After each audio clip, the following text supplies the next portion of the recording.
When the great Roman Emperor Augustus died in AD 14, his adopted son Tiberius inherited both the throne and the title of most powerful man in the world. But it didn't take long for the new emperor to make it clear that he was uninterested in ruling an empire. In fact, he made it very clear that he was quite tired of Rome, so he abandoned the city and took up residence on the nearby Mediterranean island of Capri. He quickly began to transform his villa into a luxurious playground, complete with exotic plants and animals from all over the known world. Some sources claim that these ships were actually intended as a practical way to transport troops and supplies, but this claim is almost certainly false. Anyone who has ever sailed on a boat knows that life on the water can be unpredictable and dangerous, even in calm seas. His pleasure barges were equipped with everything he could possibly need to enjoy himself, including luxurious cabins, private bathrooms, and even gardens. The ships were also staffed with a crew of hundreds, including sailors to operate the vessel, servants to cater to the guests' every whim, and of course, a large contingent of sex workers. In fact, similar orgies and sexual excesses were common among the wealthy Romans, who were known for their love of parties and debauchery. These dancers were typically female slaves who were forced to dance in the buff, while the men watched and either participated or simply observed. And it wasn't just the adults who were involved. It was also common for young boys to be present during these activities.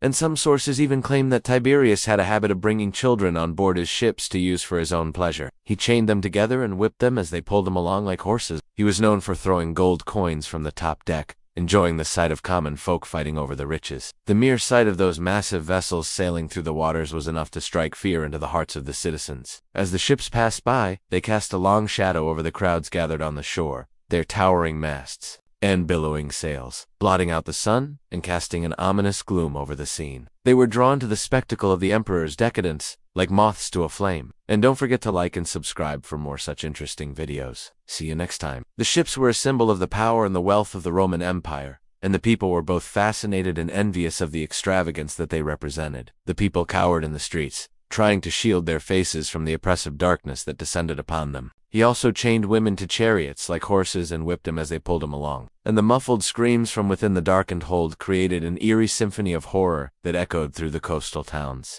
Tiberius was known for his paranoia, and his pleasure ships were his mobile prisons, filled with his captives and his The people of Rome knew that the emperor could turn on a dime and unleash his wrath upon anyone he suspected of disloyalty or disobeying his laws. The mere presence of the ships was a warning to the populace that they were being watched, that their every move was being scrutinized by the emperor's spies, and that they could be taken from their homes and thrown into the dungeons of the pleasure ships at any moment. The stench from the ships was equally unpleasant, a noxious mix of stale urine, rotting waste, and decaying flesh that permeated the air and clung to the throats of the onlookers. It was a constant reminder of the suffering and degradation that went on within the belly of the beast. What's more, he also reportedly prostituted young boys in taverns and brothels, showing them off like prized possessions and paying for their services with gold coins. But the dancing was not the only form of entertainment on offer. These boys were known as the little fishes, and they were said to have been taught from a young age how to please older men. It was rumored that Tiberius kept a harem of these young boys on his ships at all times,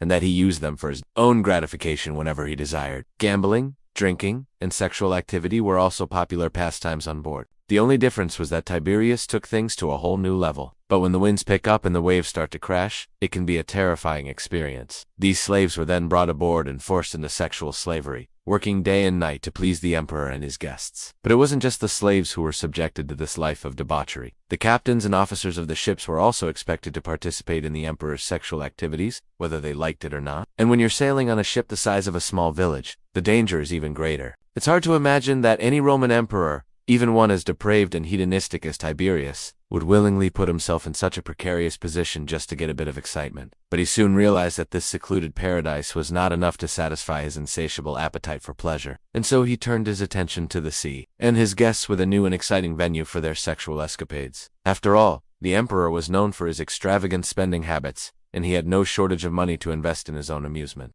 Plus, building giant ships was a popular pastime among the wealthy Romans. They saw these ships as a status symbol, a way to show off their wealth and power. It was here in this luxurious villa that Tiberius threw himself into debauchery and excess, surrounding himself with beautiful young men and women who catered to his every desire. But there was something more that he wanted to take his pleasures to the next level. He wanted to bring his orgies to the sea, and explore the chilling tales of those who dared to enter his floating kingdom of excess. Let's begin. This led him to build some of the largest and most extravagant ships ever seen in the ancient world. Ships so large they were called orgy barges, complete with marble columns, silk curtains, golden statues, and perfumed fountains. At night, he He would set sail from Capri and cruise around the coast, hosting nightly feasts, drunken rituals, and sexual performances. On these vessels, he created his own private pleasure-filled world, where he could indulge in whatever he desired without anyone daring to question him. But what truly went on aboard these ships was far more sinister than mere orgies. It was a floating den of vice and depravity, a place where men and women were bought and sold where naked dancers, gerated under the watchful eyes of silent observers, and where even children were trained to please the depraved desires of the Roman emperor.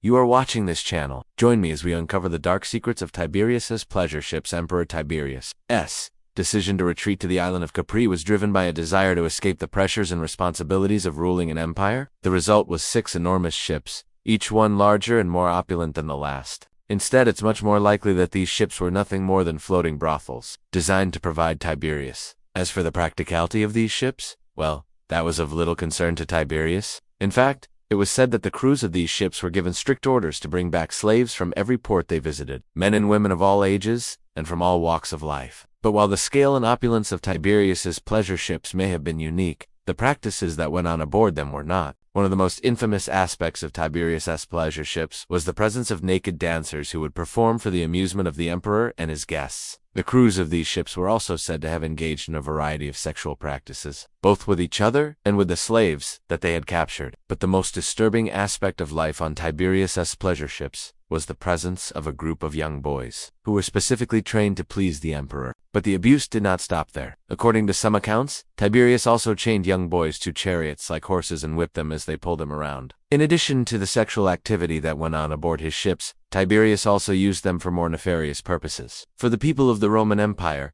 life under Tiberius's rule was already difficult, and his pleasure ships were a constant reminder of the emperor's decadence and cruelty. And then there was the sound, the creaking of the ship's timbers, the slapping of the waves against the hull. But perhaps the most terrifying aspect of the pleasure ships was the knowledge that they carried with them the emperor's gaze. But despite the terror that these ships inspired, the people of Rome could not look away. Let us know what you thought of this video in the comments below.